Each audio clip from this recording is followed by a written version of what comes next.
이제 모든 약을 처방할 때는 내가 이제 내린 진단을 기준으로 처방을 나갈 수가 있는 거기 때문에 치과에서만 나갈 수 있는 약이란 건 사실 엄밀히는 없고, 치과 의사가 제일 많이 사용하는 약은 항생제, 진통, 소염제, 위장약입니다, 사실.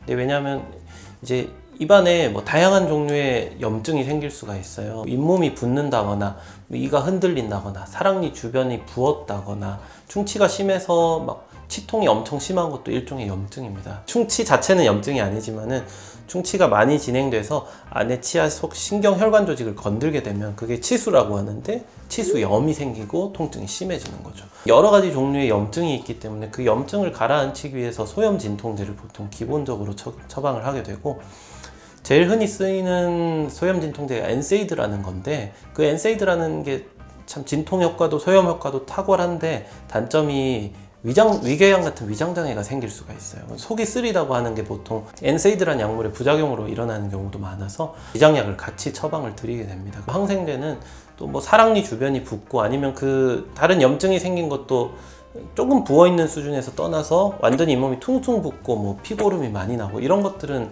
감염으로 진행이 된 거기 때문에 항생제를 처방을 해야 되는 거고, 예를 들어 제가 뭐 손에 상처가 났다고 할게요. 그러면은 여기에 깨끗하게 빨간 약 같은 거 칠하고 덮어 놓으면은 여기로 균이 더 들어갈 일이 없는데, 입안에는 항상 내가 공기도 들어오고 밥도 들어오고 이런 것들 때문에 항상 세균이 많이 있는 부분이에요. 그래서 다른 환경이랑 다르게 그냥 기본적으로 항상 세균에 노출이 돼 있는데, 몸의 방어가 강하면은 이제 그 세균이 있어도 특별히 감염되고 아프진 않습니다. 나이 드신 분이거나 아니면은 뭐 술을 과음을 했다거나 요즘 너무 바빠가지고 피로하고 잠을 잘 못 잤다거나 이렇게 되면 면역이 떨어져서 확 감염이 생기고, 보통 사랑니가 붓는 것도 항상 붓는 게 아닌데 내 몸이 피곤하고 이럴 때를 틈타서 얘가 주변에 감염이 생기는 거예요. 이런 개념을 기회감염이라고 하는데, 어쨌든 구강내는 항상 기회감염이 생길 수 있는 부분이기 때문에 항생제를 생각보다 항상 많이 처방하게 됩니다. 그 다음으로 또 많이 쓰이는 약은 보통 치과에서 이제 턱관절, 턱 근육 질환에 대해서도 많이 봅니다. 근이환제라고 해서 근육 염증 줄여주는 약이에요. 근데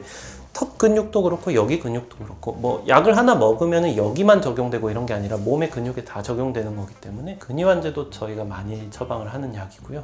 의외로 이제 스테로이드라는 약물도 치과에서 사용을 많이 합니다. 진통소염제처럼 아주 범용적으로 처방하는 것까지는 아닐 수도 있는데, 치과에서 제일 많이 하는 시술 중에 하나가 임플란트 치료, 그 다음에 아까 뭐 제가 담당해서 많이 하는 이제 사랑니 발치, 주의사항 합병증 이런 것들을 설명드릴 때 항상 주변에 신경이나 이런 게 가까이 있어서 뭐 신경에 의한 감각 이상 같은 게 생길 수도 있고, 아니면 뭐 또 치과 치료의 특성상 사랑니 뽑고 나면 많이 붓고 한다고 하지 않습니까? 이제 그런 데서 그런 붓기를 좀 줄여주는 작용도 있고, 신경이랑 근접한 치료를 했을 때 그런 신경의 감각 이상 같은 거를 막아주는 역할로도 이제 스테로이드제를 많이 사용합니다. 보통 스테로이드제라고 하면은 운동선수들 이제 뭐 운동 그 능력을 향상시키는 나쁜 약물로도 많이 사용이 되는데, 저희가 쓰는 약물 농도에서는 뭐 그런 부작용을 일으키진 않고, 실제로 스테로이드 호르몬이라는 거는 몸에서 만드는 호르몬이 있어요. 스테로이드제라는 거를 많이 먹게 되면 그 스테로이드 호르몬을 억제를 너무 많이 시키기 때문에 그거에 의한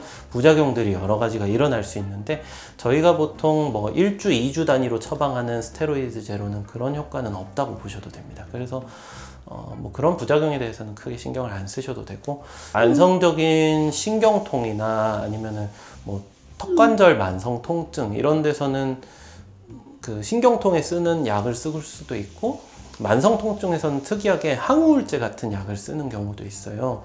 항우울제는 이제 저희가 우울증을 진단할 수는 없기 때문에 우울하지 말라고 드리는 게 아니라, 보통은 그 만성 통증에도 어느 정도 효과가 있어서 그 항우울제를 처방하는 경우도 간혹 있습니다. 아까 처음 말씀드렸다시피 어떤 약을 나가든 그 약을 처방할 수 있는 근거가 되는 진단이 있어야 돼요. 그래서 다른 병원에서 저 고혈압약이 떨어졌는데 고혈압약을 처방해 주세요 이런 분들이 있는데, 제가 혈압을 잴 수 있어도 제가 고혈압을 진단을 할 자격은 없기 때문에 그런 처방을 치과에서 요구하시면 안 되고, 어쨌든 저희랑 관련된 진단이 있다 하면 그거는 저희가 약을 처방을 드릴 수 있습니다.